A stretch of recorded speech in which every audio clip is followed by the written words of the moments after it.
Comment te valoriser en supprimant ces 7 habitudes toxiques selon le stoïcisme?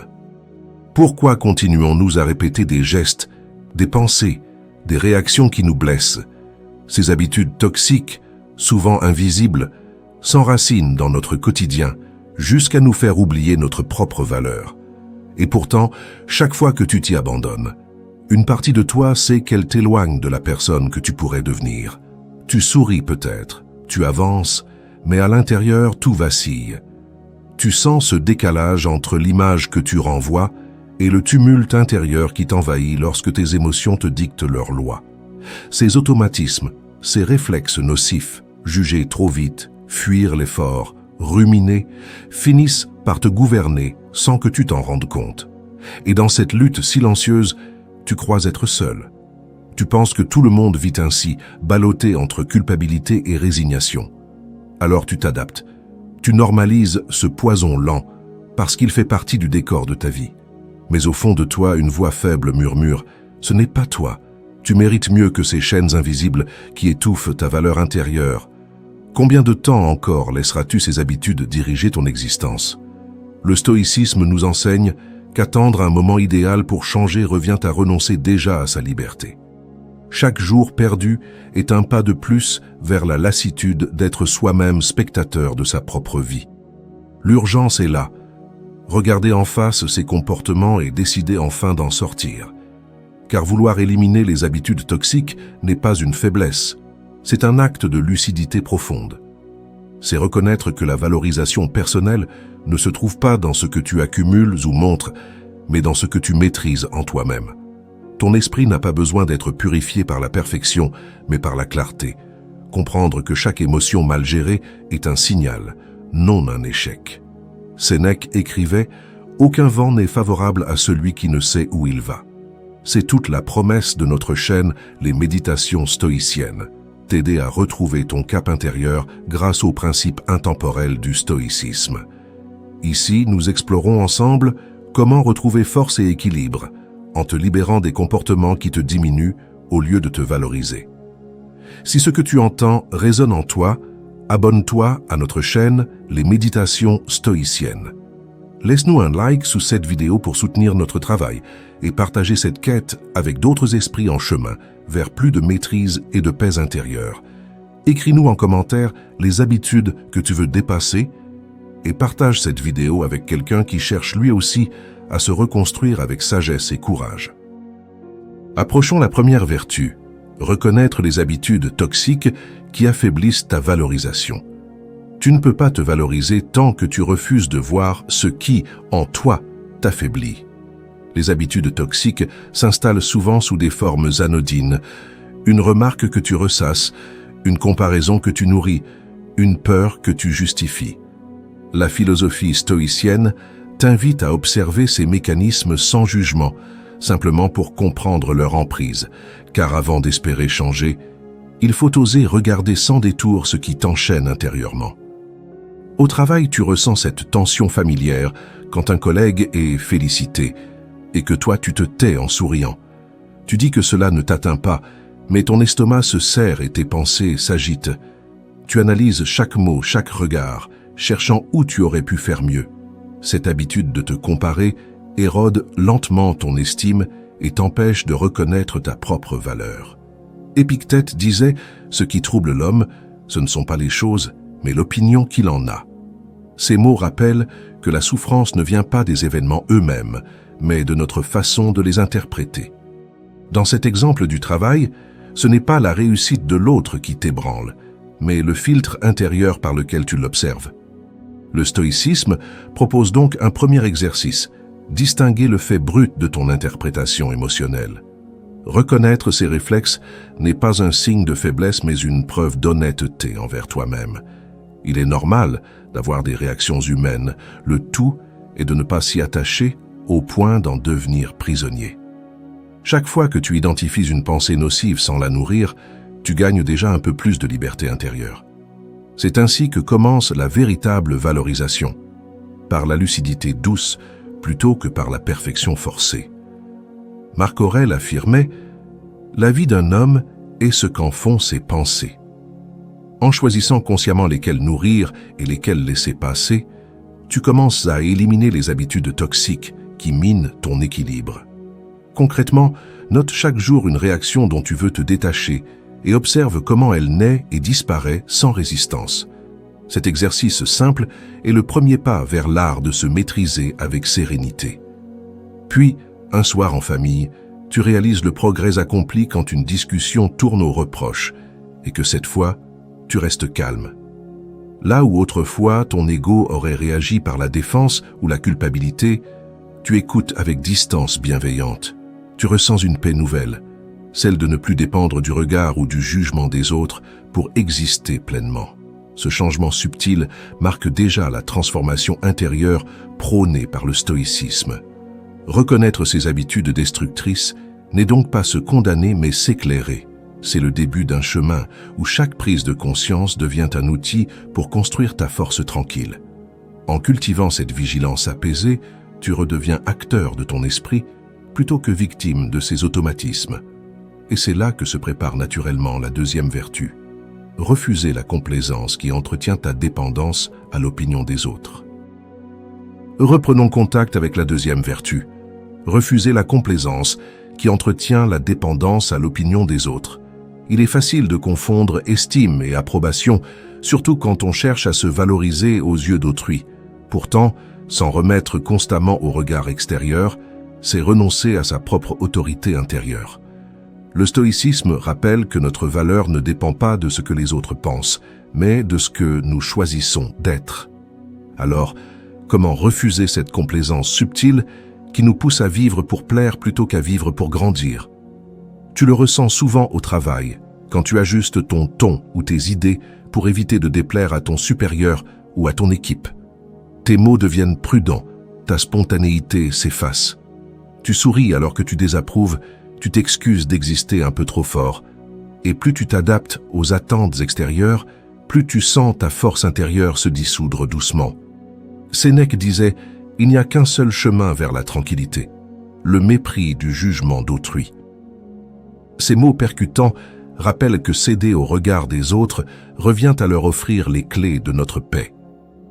Dans cette situation professionnelle, ce n'est pas la hiérarchie qui te blesse, mais ta peur du rejet déguisée en modestie.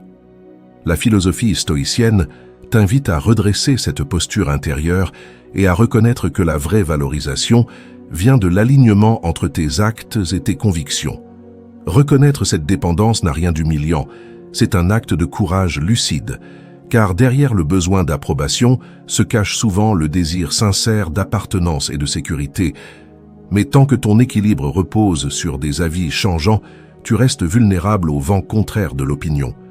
La liberté commence au moment où tu acceptes d'être incompris sans te sentir diminué.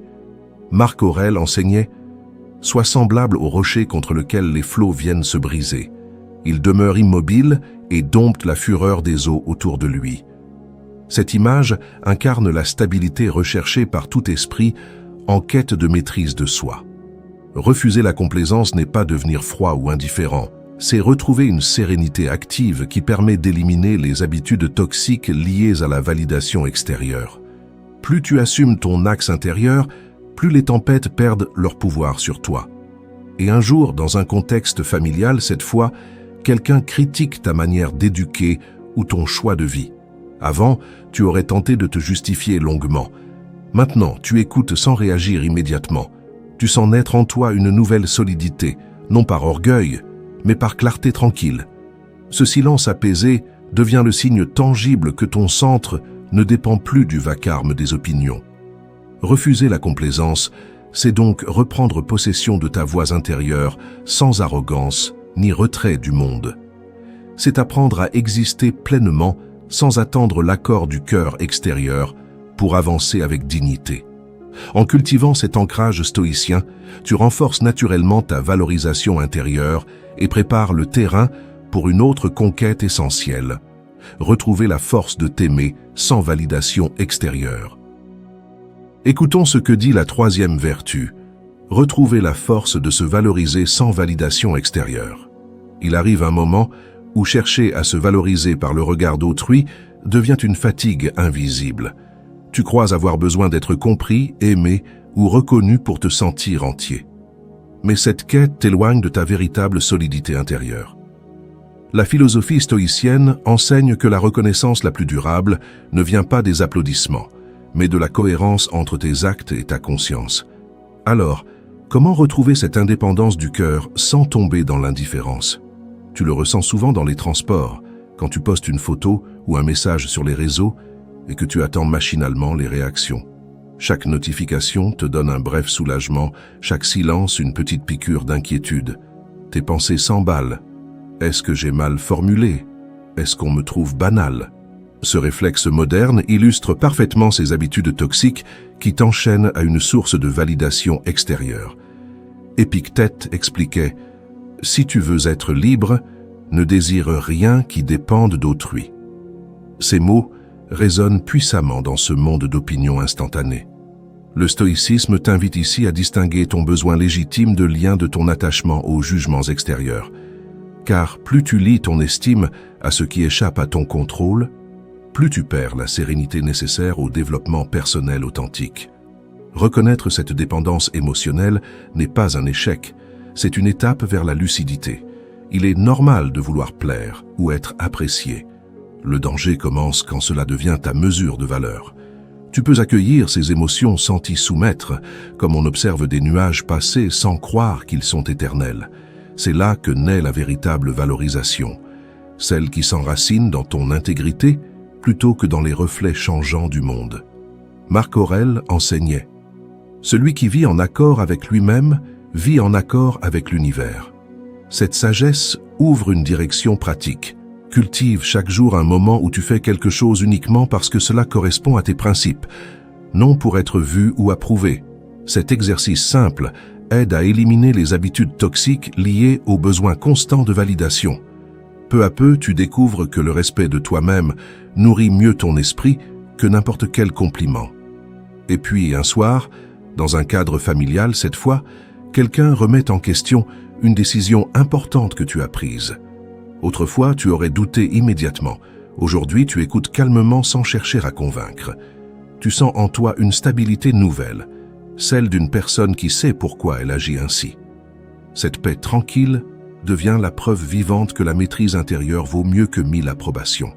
Retrouver la force de s'aimer sans témoin, c'est renouer avec sa liberté première. C'est comprendre que la lumière intérieure brille même quand personne ne la remarque. En cultivant cette clarté stoïcienne, tu apprends à marcher droit au milieu du vacarme des opinions humaines. Et c'est ainsi que se prépare naturellement la prochaine étape, comprendre quand la colère devient un obstacle à ta paix intérieure. Tournons-nous vers la 4e vertu, comprendre quand la colère devient un obstacle à la paix intérieure. La colère donne souvent l'illusion de puissance, comme si s'emporter prouvait notre valeur ou notre droiture. Pourtant, sous cette ardeur se cache souvent une blessure d'ego qui contredit toute démarche de développement personnel. La philosophie stoïcienne nous apprend que perdre son calme, c'est céder le contrôle de soi à ce que l'on ne maîtrise pas. Se valoriser vraiment, c'est reconnaître quand cette émotion devient une entrave à ton équilibre plutôt qu'une affirmation de ton être. Au travail, tu ressens cette tension monter quand un collègue te contredit devant d'autres. Ton visage chauffe, tes pensées s'emballent. Tu veux prouver que tu as raison, qu'on ne peut pas te rabaisser ainsi. Tes mots dépassent alors ta volonté et le silence gêné qui suit t'épuise plus qu'il ne te libère. Ce moment familier laisse une trace amère. La colère a parlé à ta place. Sénèque affirmait « La colère, si elle n'est pas contenue, est souvent plus nuisible que l'injure qui l'a provoquée. » Cette vérité résonne puissamment ici.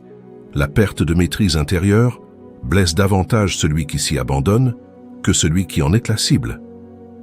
Le stoïcisme propose d'observer cette émotion dès ses premiers frémissements, avant qu'elle ne s'impose comme une tempête. Reconnaître cette montée, c'est déjà commencer à éliminer les habitudes toxiques liées à la réactivité impulsive.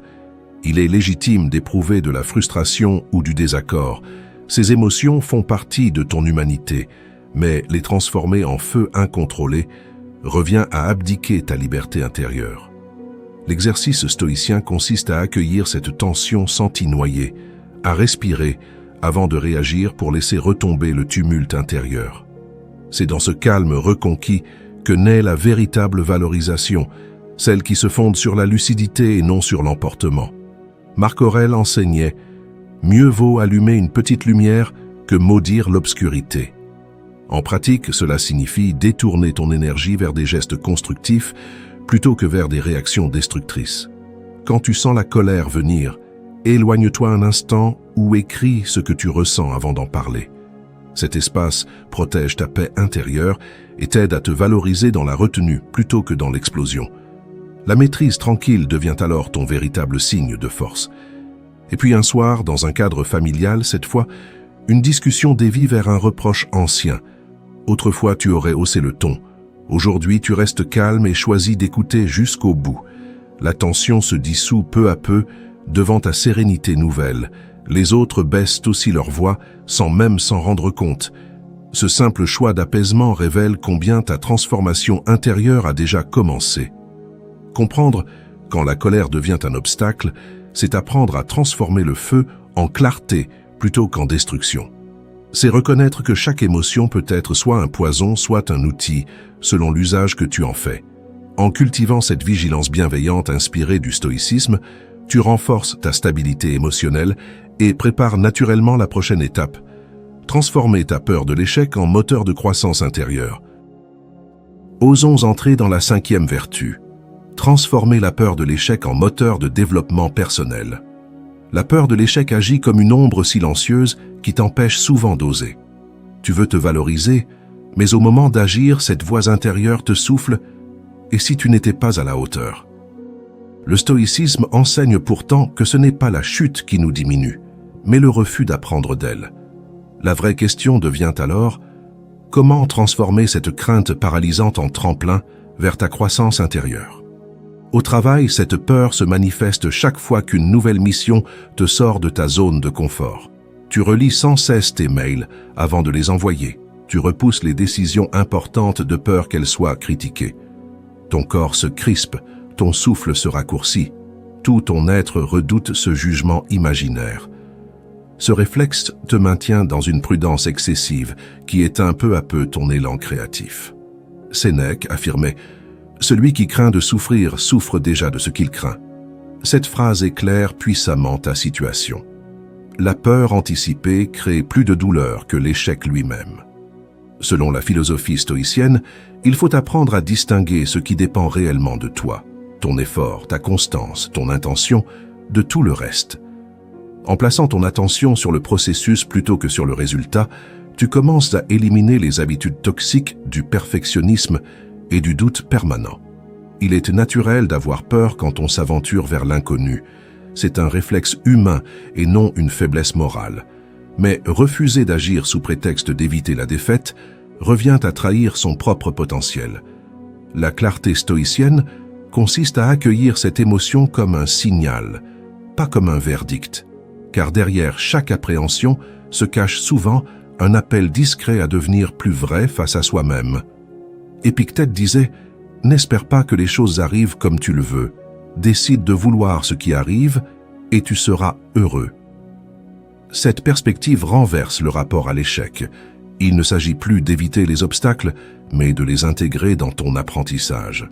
En t'exerçant chaque jour à voir dans chaque difficulté une occasion de te renforcer, tu apprends à éliminer ces habitudes nocives qui t'immobilisent. Ainsi, te valoriser devient un acte constant d'adaptation plutôt qu'une quête anxieuse de réussite. Et puis un jour, dans un cadre intime, cette fois, tu relis un message où quelqu'un refuse une proposition que tu avais faite avec sincérité. Au lieu de ruminer ce refus, tu y vois désormais une preuve que tu as osé agir malgré ta peur. Ce simple changement d'interprétation transforme ta tristesse en calme lucide. Ton esprit goûte pour la première fois la liberté qu'offre le détachement. L'expérience n'a plus besoin d'être parfaite pour être précieuse. Transformer la peur en moteur, c'est comprendre que chaque échec apparent porte en germe une victoire intérieure. C'est choisir la croissance plutôt que l'illusion du contrôle total sur les événements. En cultivant cet état d'esprit, inspiré par le stoïcisme, tu fais naître une forme nouvelle de courage tranquille, celle qui ne cherche plus à éviter la chute, mais à marcher droit malgré elles. Et c'est ainsi que s'ouvre naturellement la prochaine vertu, voir quand le jugement des autres étouffe la philosophie stoïcienne en toi. Observons la 6e vertu, voir quand le jugement des autres étouffe la philosophie stoïcienne en toi. Chercher à se valoriser tout en restant prisonnier du regard des autres revient à tenter d'avancer les pieds liés. Cette tension intérieure naît lorsque ton estime dépend d'opinions changeantes au lieu de s'enraciner dans la paix de ton jugement personnel. La philosophie stoïcienne rappelle que ce que disent ou pensent les autres échappe totalement à ton contrôle. S'y attacher, c'est abandonner ta liberté intérieure. Alors comment retrouver cette indépendance du cœur sans basculer dans l'indifférence? Tu le ressens peut-être au travail, quand une remarque anodine d'un collègue résonne plus fort qu'elle ne devrait. Tu rejoues la scène dans ta tête, imaginant 1000 interprétations possibles. Ai-je eu l'air ridicule? Est-ce qu'on se moque de moi? Ton esprit s'emballe, ton souffle se raccourcit et tu sens cette brûlure familière de vouloir plaire à tout prix. Chaque pensée devient un tribunal intérieur où ton image semble toujours sur la sellette. Sénèque disait « Ce n'est pas parce que les choses sont difficiles que nous n'osons pas, c'est parce que nous n'osons pas qu'elles sont difficiles. » Ces mots te rappellent que le véritable obstacle n'est pas le jugement d'autrui, mais ta peur de t'en détacher. Le stoïcisme enseigne que tu ne peux influencer l'opinion des autres, seulement ta réaction face à elle. Accepter cette vérité te permet déjà de commencer à éliminer les habitudes toxiques liées à la recherche constante d'approbation. Ce trouble intérieur est humain. Chacun aspire à être compris et reconnu. Mais faire dépendre ta paix de l'opinion d'autrui revient à remettre les clés de ton bonheur entre leurs mains. En observant ce réflexe sans te juger, tu commences à comprendre qu'il ne t'appartient pas vraiment. Il vient d'un conditionnement ancien fondé sur la peur du rejet. Le reconnaître sans culpabilité est déjà une victoire silencieuse vers davantage d'équilibre intérieur. Marc Aurèle enseignait « N'accorde pas trop d'importance aux choses extérieures. Elles ne peuvent altérer ton âme si tu ne leur ouvres pas la porte. » En pratique, cela signifie recentrer ton attention sur ce qui relève de toi, tes pensées, tes choix, tes efforts pour demeurer aligné avec tes valeurs. C'est ainsi que tu apprends progressivement à te valoriser par cohérence, plutôt que par image publique. En cultivant cette distance bienveillante, tu redonnes souffle à ta philosophie stoïcienne personnelle. Et un jour, dans un contexte familial cette fois, quelqu'un ironise sur un projet qui te tient à cœur. Autrefois, tu aurais répondu vivement pour défendre ton idée. Aujourd'hui, tu souris simplement et expliques calmement ton point de vue sans chercher à convaincre. Tu ressens une légèreté nouvelle, celle de ne plus dépendre du regard extérieur pour te sentir légitime. Cette sérénité devient le signe tangible que tu avances vers une liberté authentique. Voir quand le jugement des autres t'étouffe, c'est apprendre à écouter sans te perdre dans le vacarme des opinions humaines. C'est choisir la clarté intérieure plutôt que la conformité extérieure. En appliquant ces principes du stoïcisme au quotidien, tu transformes chaque interaction en exercice de maîtrise tranquille. Et c'est ainsi que s'ouvre naturellement la dernière étape. Te valoriser en vivant pleinement selon les préceptes du stoïcisme, dans la sérénité retrouvée. Relevons la 7e vertu. Se valoriser en vivant selon les préceptes du stoïcisme, dans la sérénité retrouvée. Se valoriser véritablement ne consiste pas à se distinguer des autres, mais à vivre en accord avec ce que l'on sait juste. Après avoir appris à éliminer les habitudes toxiques, il s'agit désormais d'incarner ces principes au quotidien. La philosophie stoïcienne ne demande pas de perfection, mais une cohérence tranquille entre tes pensées et tes actes. La question devient alors, comment faire de cette sagesse une manière d'être plutôt qu'un simple idéal? Un matin ordinaire au travail, tu arrives avec l'esprit apaisé, malgré une réunion tendue qui s'annonce. Autrefois, tu aurais anticipé les remarques désagréables ou cherché à tout contrôler. Aujourd'hui, tu observes simplement le déroulement sans t'y accrocher. Tes épaules restent détendues, ton souffle régulier, et même face à l'imprévu, tu sens une stabilité nouvelle. C'est là que tu réalises combien ta pratique intérieure commence à transformer ton rapport au monde. Épictète affirmait « Aucun homme n'est libre s'il n'est pas maître de lui-même ». Ces mots rappellent que la sérénité n'est pas un état passif, mais une victoire silencieuse sur le tumulte intérieur. En choisissant la maîtrise plutôt que la réaction, tu incarnes déjà la force du stoïcien moderne. Tu ne dépends plus de la reconnaissance, ni du chaos extérieur pour exister pleinement. Ta liberté naît de ta constance. Il est normal d'avoir encore des doutes ou des émotions fortes, elles témoignent simplement que tu es vivant. Le stoïcisme ne cherche pas à éteindre ce feu humain, mais à le canaliser pour qu'il éclaire plutôt qu'il brûle. Chaque jour où tu agis selon tes valeurs, malgré l'incertitude, renforce ton intégrité intérieure. Cette lucidité tranquille devient ton socle de développement personnel durable. Marc Aurèle écrivait « Ce qui trouble notre esprit vient non des événements, mais de notre jugement sur eux. » Cette vérité simple t'invite à pratiquer la distance bienveillante chaque fois qu'une émotion te bouscule. Inspire profondément avant de répondre, rappelle-toi ce qui dépend réellement de toi et laisse le reste suivre son cours naturel. En agissant ainsi, tu continues d'éliminer les habitudes nocives qui t'éloignaient autrefois de ton équilibre. Plus tard, dans un moment familial paisible, quelqu'un te confie ses inquiétudes et tu écoutes sans chercher à corriger ni conseiller immédiatement. Ta présence calme apaise davantage que tes paroles. On sent autour de toi une douceur stable qui inspire confiance. Là où jadis, tu aurais voulu prouver ou convaincre, tu offres désormais ton silence attentif comme preuve d'équilibre intérieur. Cette transformation discrète montre que ta valorisation vient désormais de l'intérieur. Vivre selon les préceptes du stoïcisme, c'est accepter chaque instant comme un terrain d'exercice pour la sagesse et la paix. C'est comprendre que la vraie grandeur ne réside pas dans les victoires visibles, mais dans la constance invisible du cœur maîtrisé. En cultivant cette sérénité active, tu deviens ton propre guide vers une existence alignée et apaisée. Et c'est sur cette base solide que s'ouvrira naturellement le prochain chemin, celui de transmettre cette clarté aux autres par ton exemple silencieux. Le chemin que tu viens d'accomplir est celui d'une transformation silencieuse mais réelle. En apprenant à observer tes émotions et à distinguer ce qui dépend de toi de ce qui ne dépend pas de toi, tu as commencé à tourner le regard vers l'intérieur. Cette lucidité née du discernement et de la présence est le socle d'une véritable valorisation. Chaque habitude toxique que tu as reconnue et apaisée t'a rapproché d'une forme plus pure de toi-même, où la sagesse n'est plus une idée, mais une expérience vécue. Ce voyage stoïcien t'a rappelé qu'accepter sans subir, c'est déjà se libérer. Désormais, tu avances dans une réalité plus stable, ancrée dans la maîtrise de toi-même et la paix intérieure. Comme l'écrivait Marc Aurèle, l'âme devient semblable à ses pensées habituelles. En cultivant des pensées justes, tu nourris une sérénité durable qui ne dépend plus des circonstances. Se valoriser en supprimant les habitudes toxiques, selon le stoïcisme, devient alors un art de vivre fondé sur la vertu, la clarté et la constance. Tu découvres que la philosophie stoïcienne n'est pas une théorie abstraite, mais une pratique quotidienne qui te rend indépendant face aux aléas du monde. Si tu veux prolonger cette voie d'équilibre, rejoins notre communauté des méditations stoïciennes. Chaque abonnement est un engagement discret à poursuivre ton développement personnel avec lucidité et bienveillance.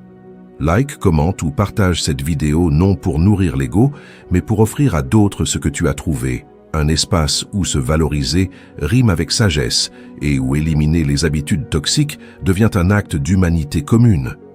Ensemble, faisons de cette chaîne non un refuge, mais une école vivante de philosophie stoïcienne moderne. Souviens-toi, la sagesse n'est pas un sommet à atteindre, mais un pas répété dans la bonne direction. Continue d'être présent à toi-même, car celui qui demeure maître de son esprit trouve la paix même au milieu du tumulte. La voie stoïcienne ne s'achève jamais, elle se pratique chaque jour dans le calme du cœur et la clarté de l'instant.